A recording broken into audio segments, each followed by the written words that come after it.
Assalamualaikum warahmatullahi wabarakatuh. Waalaikumsalam warahmatullahi wabarakatuh.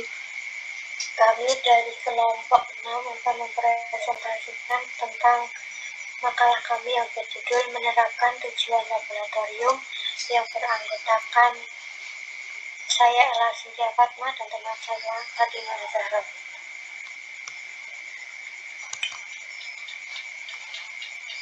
A. Pengertian manajemen laboratorium.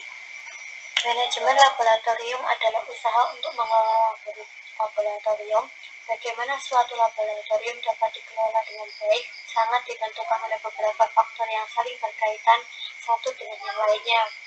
Laboratorium suatu manajemen lab yang baik memiliki sistem organisasi yang baik, uraian kerja atau job description yang jelas, pemanfaatan fasilitas yang efektif, efisien, disiplin, dan administrasi lab yang baik.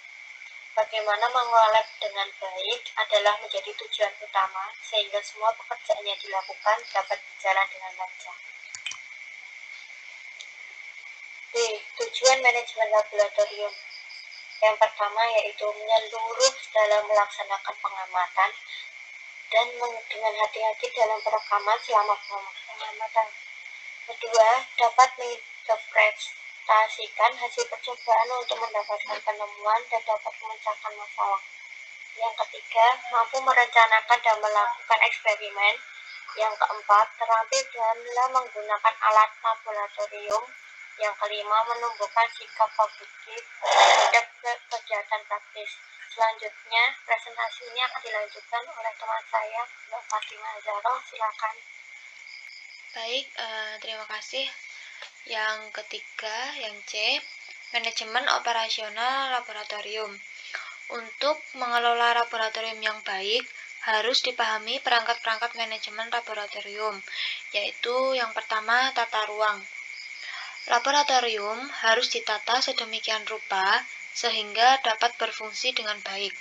Tata ruang yang baik mempunyai pintu masuk, pintu keluar, pintu darurat, ruang persiapan, ruang peralatan, ruang penanas, ruang penyimpanan, ruang staf, teknisi, pekerja, ruang istirahat, ruang prasarana kebersihan, ruang toilet, lemari praktikan, lemari gelas, lemari alat-alat optik, pintu jendela yang diberi kawat kasa agar serangga dan burung tidak dapat masuk, fan untuk dehumidifier, ruang ber-AC untuk alat yang memerlukan persyaratan tertentu. Yang kedua, alat yang baik dan terkalibrasi. Setiap alat yang akan dioperasikan itu harus benar-benar dalam kondisi yang pertama, siap untuk dipakai. Yang kedua, bersih. Yang ketiga, berfungsi dengan baik. Dan yang keempat, terkalibrasi.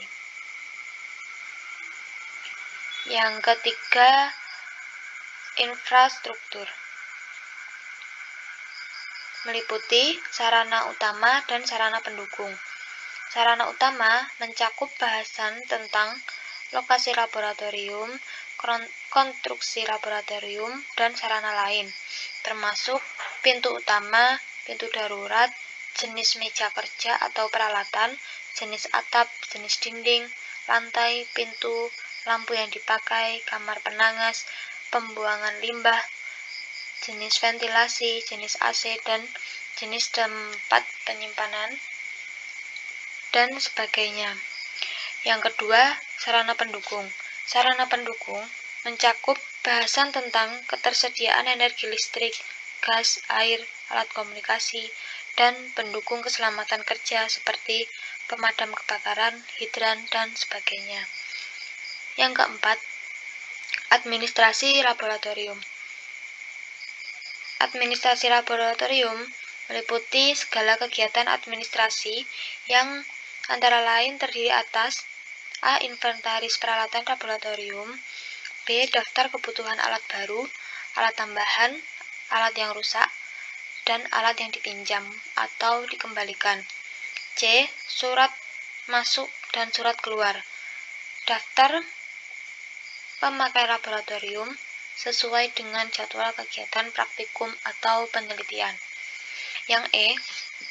daftar inventarisasi bahan kimia dan bahan non-kimia, bahan gelas, dan sebagainya. Yang F, sistem evaluasi dan pelaporan. Yang kelima, organisasi laboratorium.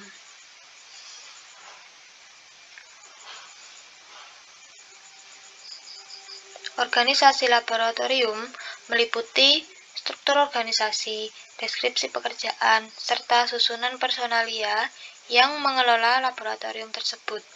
Penanggung jawab tertinggi organisasi di dalam laboratorium adalah kepala laboratorium.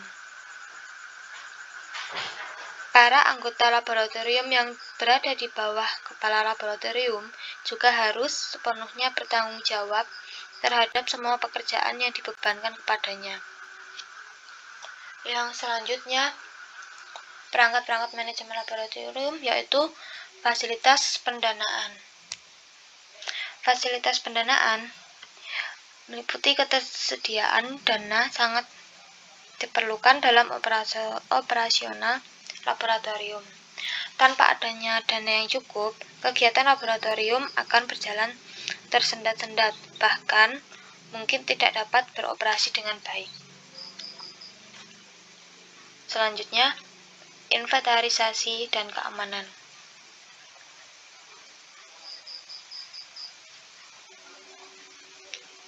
Kegiatan inventarisasi dan keamanan laboratorium meliputi semua kegiatan inventarisasi harus memuat sumber dana dari mana alat-alat ini diperoleh atau dibeli. Yang kedua, keamanan atau security peralatan laboratorium ditujukan agar peralatan laboratorium tersebut harus tetap berada di laboratorium. Jika peralatan dipinjam, harus ada jaminan dari si peminjam. Jika hilang atau dicuri, harus dilaporkan kepada kepala laboratorium. Perlu diingat bahwa semua barang dan peralatan laboratorium yang ada adalah milik negara, jadi tidak boleh ada yang hilang. Selanjutnya, pengamanan laboratorium.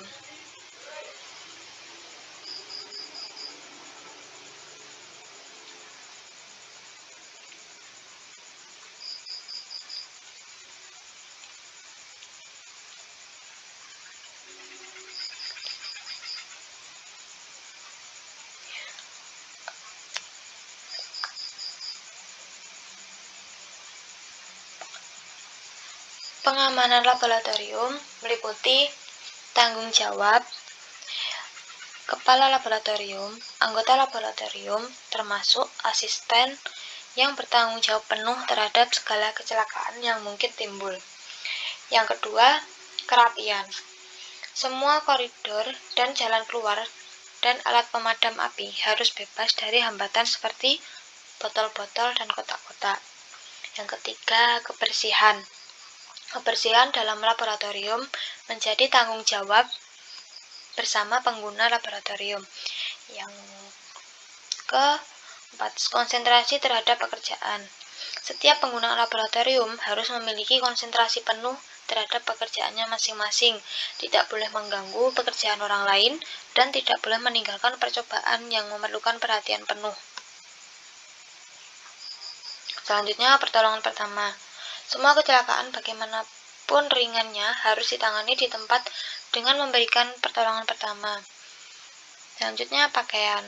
Saat bekerja di laboratorium, dilarang memakai baju longgar, kancing terbuka, berlengan panjang, kalung teruntai, anting besar, dan lain-lain yang mungkin dapat tersangkut oleh mesin ketika bekerja dengan mesin-mesin yang bergerak. Selanjutnya, berlari di laboratorium. Tidak boleh dibenarkan berlari di laboratorium atau di koridor. Berjalanlah di tengah koridor untuk menghindari tabrakan dengan orang lain. Selanjutnya, pintu-pintu. Pintu-pintu harus dilengkapi dengan jendela pengintip untuk mencegah terjadinya kecelakaan. Misalnya, kecelakaan kebakaran. Selanjutnya, disiplin yang tinggi. Pengelolaan laboratorium harus menerapkan disiplin yang tinggi pada seluruh pengguna laboratorium, baik mahasiswa, asisten, laboran, atau teknisi, agar terwujud efisiensi kerja yang tinggi. Kedisiplinan sangat dipengaruhi oleh pola, kebiasaan, dan perilaku dari manusia itu sendiri. Selanjutnya, keterampilan SDM.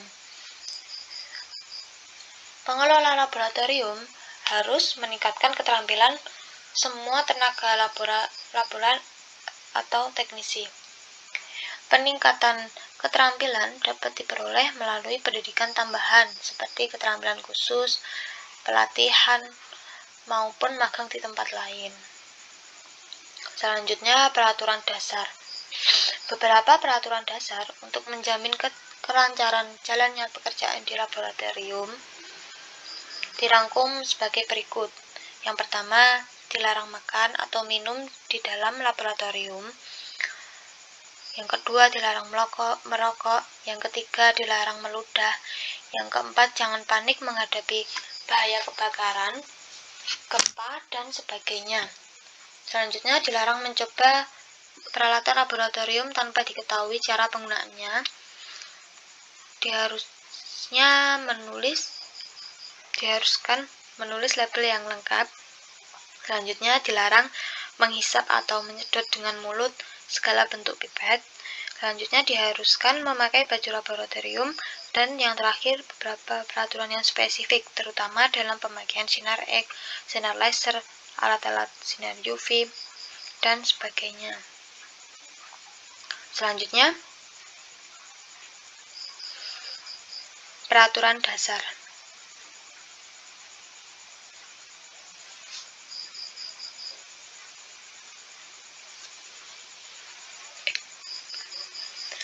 Selanjutnya, penanganan masalah umum meliputi mencampur zat-zat kimia.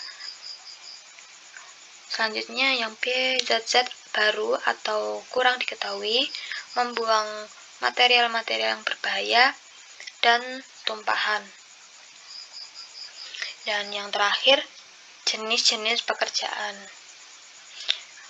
Jenis pekerjaan di laboratorium diperlukan untuk meningkatkan efisiensi penggunaan bahan-bahan kimia, air, listrik, gas, dan alat-alat laboratorium.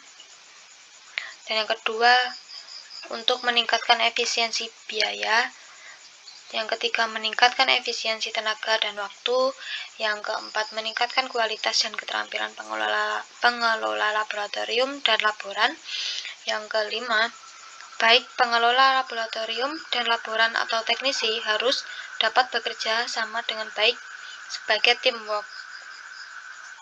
Yang keenam, meningkatkan pendapatan atau income dari laboratorium yang bersangkutan. Kesimpulan, manajemen laboratorium adalah usaha untuk mengelola laboratorium. Bagaimana suatu laboratorium dapat dikelola dengan baik sangat ditentukan oleh beberapa faktor yang saling berkaitan satu dengan yang lainnya. Tujuan manajemen laboratorium yaitu menyeluruh dan melaksanakan pengamatan dengan hati-hati dalam perekaman selama pengamatan, dapat menginterpretasikan hasil percobaan untuk mendapatkan penemuan dan dapat memecahkan masalah, mampu merencanakan dan melakukan eksperimen, terampil dalam menggunakan alat laboratorium, menumbuhkan sikap positif terhadap kegiatan praktis.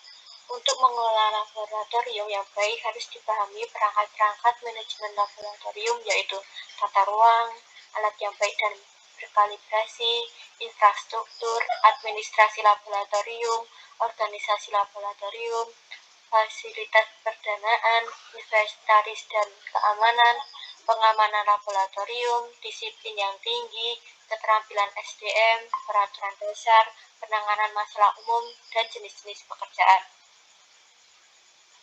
Sekian presentasi dari kelompok kami. Jika kurang paham dan ada yang ingin ditanyakan, silakan ditanyakan di @link di kolom komentar. Sekian presentasi dari kelompok kami. Wassalamualaikum warahmatullahi wabarakatuh. Waalaikumsalam.